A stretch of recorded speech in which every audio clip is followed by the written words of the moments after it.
ternyata sudah tertidur. Namun tiba-tiba pintu dibuka.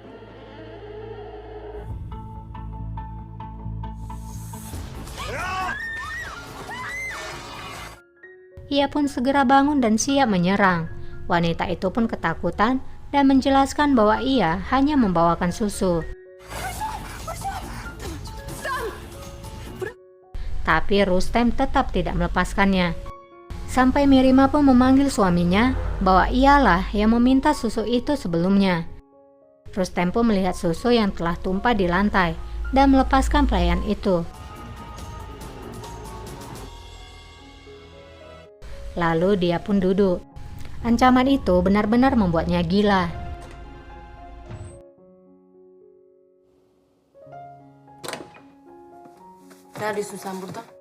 Di Manisa, Nurbanu masuk ke kamarnya dan ia kecewa saat melihat selir lainnya di sana. Selir itu adalah Dilsa Hatun yang selalu bersama dengan Selim sebelumnya. Mereka kemudian saling berdebat dan saling membenci. Tentu saja karena mereka adalah saingan sekarang. Dilsa lalu mengatakan bahwa pangeran tidak akan pernah memanggil seorang selir untuk kedua kali kecuali dirinya. Nurbanu juga tidak mau kalah. Ia pun berkata, "Kalau begitu, mengapa kamu masih belum memberikannya keturunan?" Dilsa pun terdiam. Jadi kalau dalam keluarga kerajaan, tugas utama dari seorang wanita adalah melahirkan seorang bayi ya guys. Apalagi jika bayi yang dilahirkan adalah seorang pangeran, maka posisinya akan menjadi kuat. Saat Nurbanu sedang mandi, Can Veda yang sudah mendapatkan info tentang Pangeran Selim pun segera memberitahukannya kepada Nurbanu. Pangeran diserang oleh seorang pria dan pria ini tidak tahu kalau dia adalah pangeran, dan penjaga lalu membunuh pria itu. Namun Can Veda berkata bahwa Nurbanu tidak perlu ikut campur dalam hal ini, karena hal ini pasti akan segera berlalu. Nurbanu lalu berkata, "Kurasa kamu lupa mengapa aku dikirim oleh Hurrem Sultan. Aku akan mencari jalan keluar untuk masalah ini secepatnya. Katakan pada Gazanfer untuk menemuiku karena aku ingin berbicara dengannya." Şehzadem. Keesokan harinya, Gazanfer berkata pada pangeran bahwa mereka harus pergi sholat Jumat untuk memperlihatkan dirinya kepada masyarakatnya. Namun pangeran mengatakan ia akan sholat di masjid istana saja.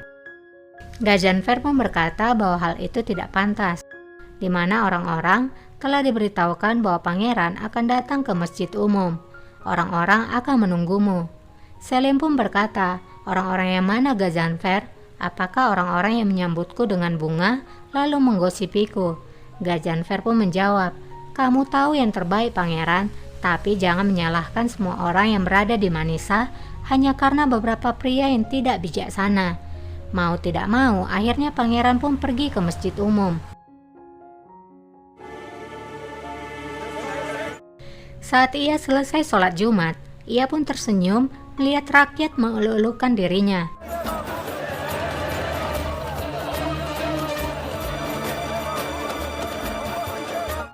Kini Selim bisa melupakan ketakutannya yang sebelumnya.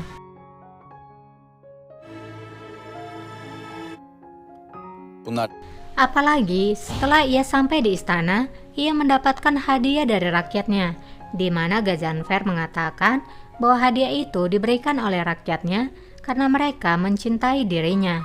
"Aku sudah mengatakan padamu pangeran bahwa kamu harusnya tidak peduli dengan beberapa pria yang tidak bijaksana."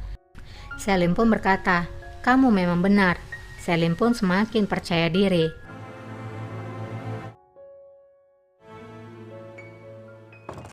Saat keluar ruangan, Nurbanu dan Gazanfer lalu berbicara. Ternyata semua ini adalah ide dari Nurbanu.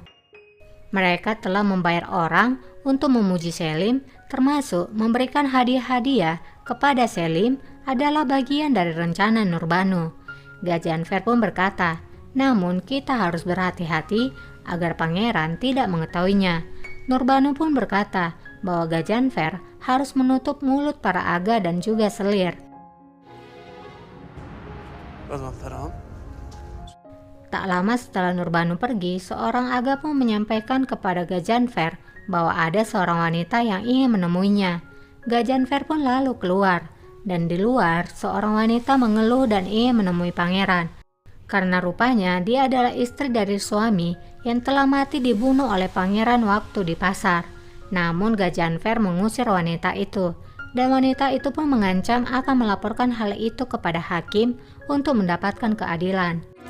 Lazım olursa Divan-ı Hümayun'a giderim. Ala denen Melih'in canını almadan bana huzur.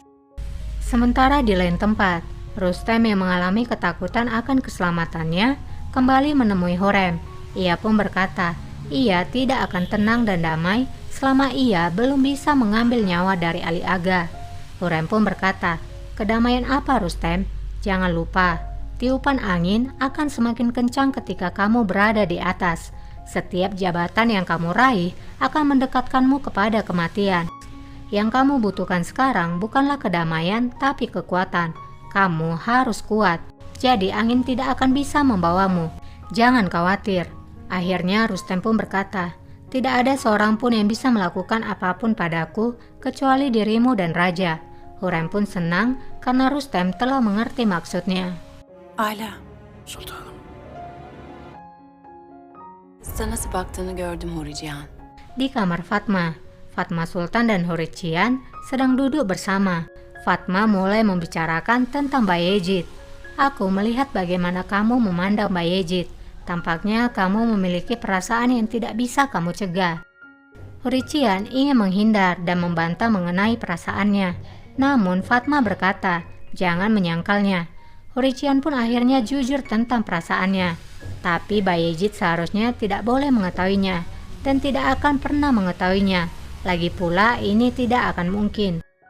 Fatma kemudian melihat ke arah biola Huri Cihan dan berkata, jika kamu ingin mendapatkan perhatian Bayezid, itu terserah padamu. Huri Cihan pun bertanya, lalu apa yang harus kulakukan? Fatma lalu mengambil biola itu, lalu merusaknya. Kemudian memberikan biola yang sudah rusak itu kepada Huri Cihan. Huri Cihan terlihat kecewa, tapi ini adalah bagian dari rencana mereka. Malam harinya, Hurrem dan Mihrimah berbincang. Mihrimah mengatakan bahwa suaminya terlihat aneh akhir-akhir ini. Hurrem pun tidak mengatakan hal sebenarnya. Ia hanya berkata bahwa hal itu dikarenakan raja masih menyalahkannya atas pembunuhan terakhir kali, dan ia merasa sangat kesal akan hal itu. Itu akan berakhir secepatnya. Mihrimah pun berharap demikian juga. Setelah membahas suaminya, Mihrimah pun menanyakan ibunya yang mengirimkan selir kepada raja. Hurrem pun menjawab, mereka mencoba menembakku dengan senjata itu selama bertahun-tahun, namun tidak ada satupun yang bisa melakukannya. Tapi aku harus mengakuinya bahwa hal itu sangat sulit bagiku. Jadi aku mengambil senjata itu dari mereka agar aku tetap berkuasa.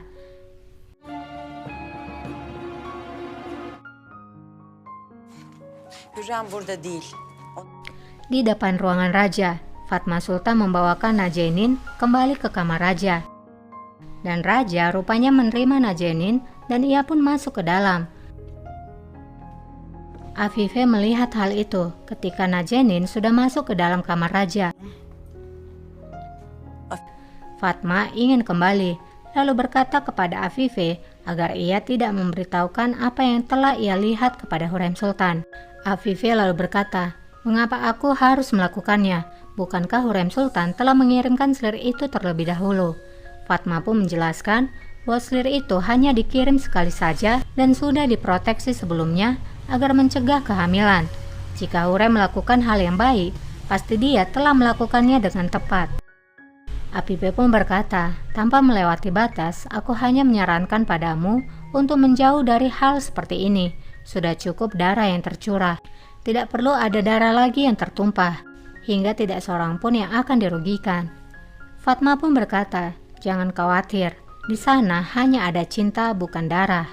Benim olduğum yerde kan değil, aşk vardır. Afife pun hanya diam saja.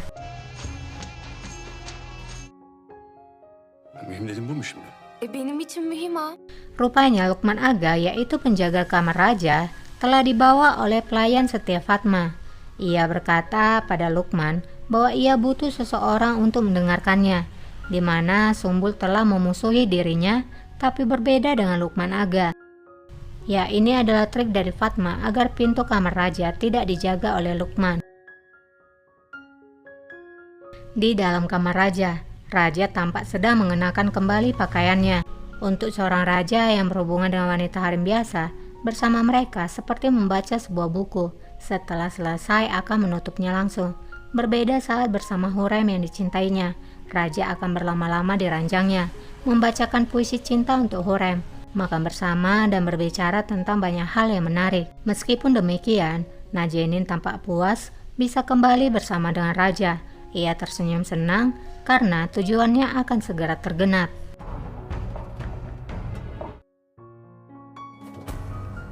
Nasıl oldu anlamadım. Keesokan paginya, Hurrician membawa biolanya yang rusak kepada Bayezid. Hurrician memintanya untuk menemaninya untuk membeli biola baru baginya.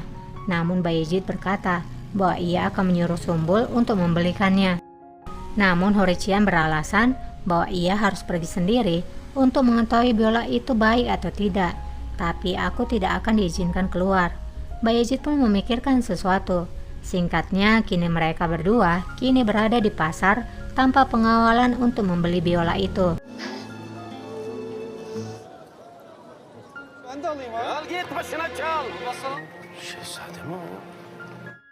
Hal itu dilihat oleh Sumbul yang kebetulan sedang berbelanja di sana.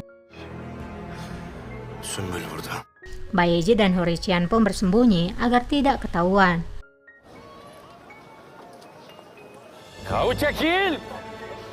Bak bu kumaşların eşi benziyor.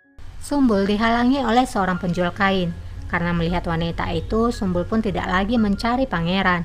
Dia berbicara dengan wanita itu, dan nampaknya Sumbul memiliki perasaan pada wanita ini.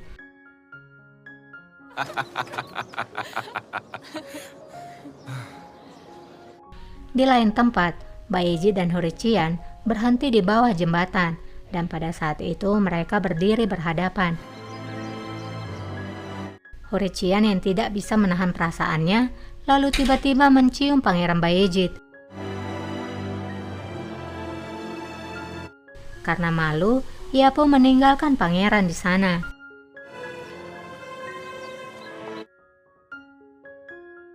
Di aula pertemuan, Rustem terlihat sedang berbicara dengan hakim.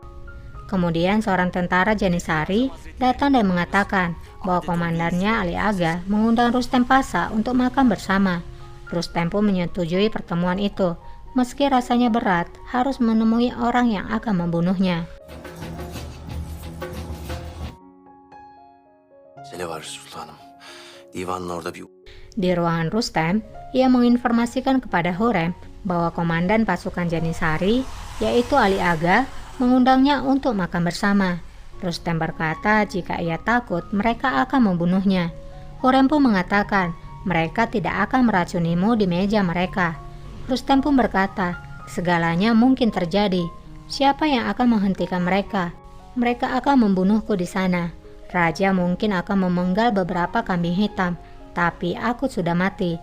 Hurrem pun berkata kepada Rustem untuk tidak takut karena ia memiliki 3 perisai, yaitu aku, Mihrima, dan Raja. Tidak peduli seberapa kuat panah musuh kita, mereka tidak akan cukup kuat untuk menghancurkan ketiga perisai ini. Jangan lupakan itu. Rustem pun tersenyum, namun tetap tidak bisa menghilangkan kekhawatiran di wajahnya. Malam pun tiba. Di kamarnya, Hurrician memandangi biola barunya, tapi wajahnya muram sekali. Fatma Sultan mendatanginya dan bertanya apa yang terjadi. Dengan polos, Hurrician pun berkata bahwa dia telah mencium Bayezid. Tawa Fatma pun menjadi pecah. Dia pun berkata jika itu adalah kemajuan yang baik. Fatma tersenyum puas bahwa misi mereka berdua akan berhasil.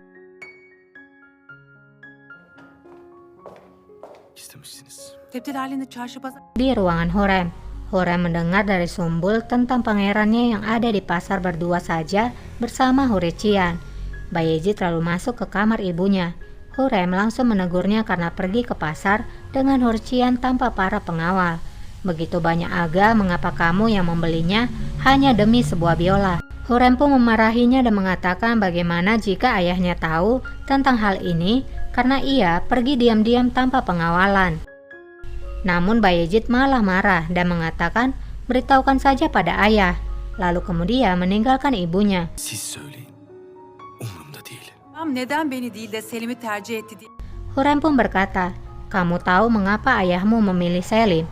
Karena lihatlah dirimu. Inilah alasannya kenapa Selim dipilih. Bayezid pun semakin kesal mendengarnya. Lalu berkata bahwa pangeran yang ada di hatimu dan di hati ayah sekarang sudah di Manisa. Lalu Bayezid pergi meninggalkan kamar ibunya.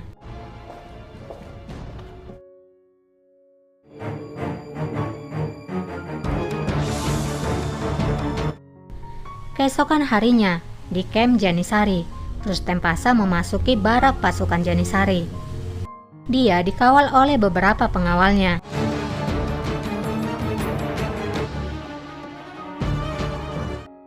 Rustem menguatkan hatinya. Ketakutan terpancar dari matanya saat memandang ke arah bangunan di mana ada Ali Aga di sana. Kemudian Rustem Pasha masuk ke dalam. Ia memperhatikan ke kanan dan ke kiri di mana para petinggi Janisari berkumpul. Begitu Rustem Pasha masuk, Ali Aga langsung menyambutnya. Lütfedip Ali Aga kemudian mempersilahkannya untuk duduk di depan jamuan makannya.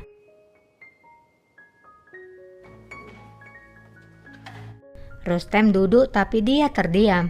Semua tentara Janisari yang ada di dalam ruangan masih berdiri dan melihat ke arahnya, menunggu kode darinya. Pengawal Rustem kemudian berbisik untuk segera mempersilahkan mereka semua duduk.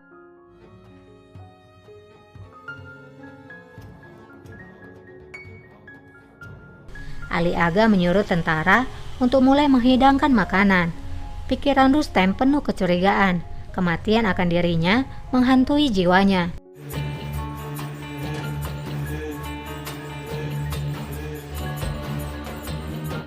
Ketika makanan sudah ada di mejanya, Rustem lalu memberikan tanda kepada pengawalnya untuk mencobanya terlebih dahulu. Ali Aga melihat kejadian itu dan ia merasa tersinggung. Hazretleri ne demek oluyor bu?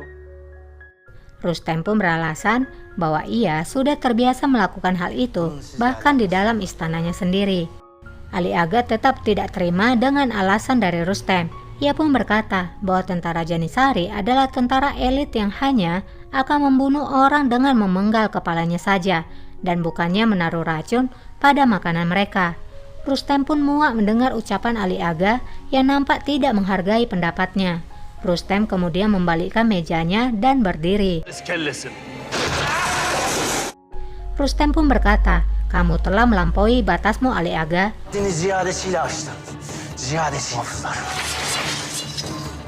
Semua pengawalnya mengeluarkan pedangnya untuk melindungi Rustem. Ali Aga lalu berkata, akan ada harga yang sangat besar menghunus pedang melawan Janisari Pasha.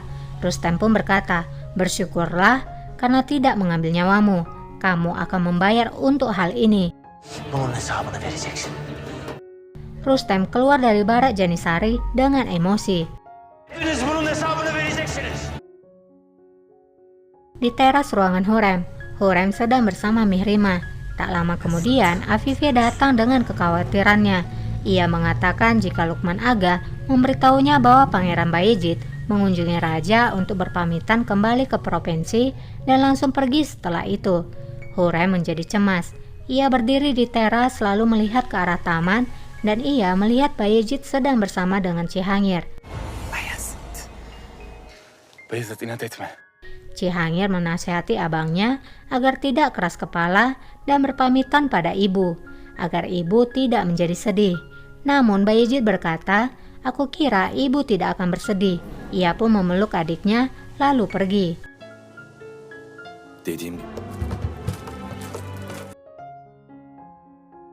Di ruangan raja, Hurrem bersama suaminya. Matrakji lalu menghadap. Ia berkata jika Rustem Pasha terlibat perseteruan dengan komandan Janisari yaitu Ali Aga. Raja yang mendengarnya menjadi marah dan meminta untuk memanggilkan Rustem menghadap. Matrakci lalu berkata jika Rustem sedang memimpin sidang di dewan. Raja tidak sabar, lalu dia bergegas ke dewan. Sepeninggal raja, Hurrem kesal mendengar berita tentang Rustem itu. Bir bu eksikti. O yüzden kendisini az... Rustem Pasha nampak sedang memimpin sidang. Rüstem Paşa, duyduklarım doğru mu? Kemudian raja datang dengan tiba-tiba. Ia langsung bertanya kepada Rustem tentang apa yang terjadi antara dirinya dan Ali Aga.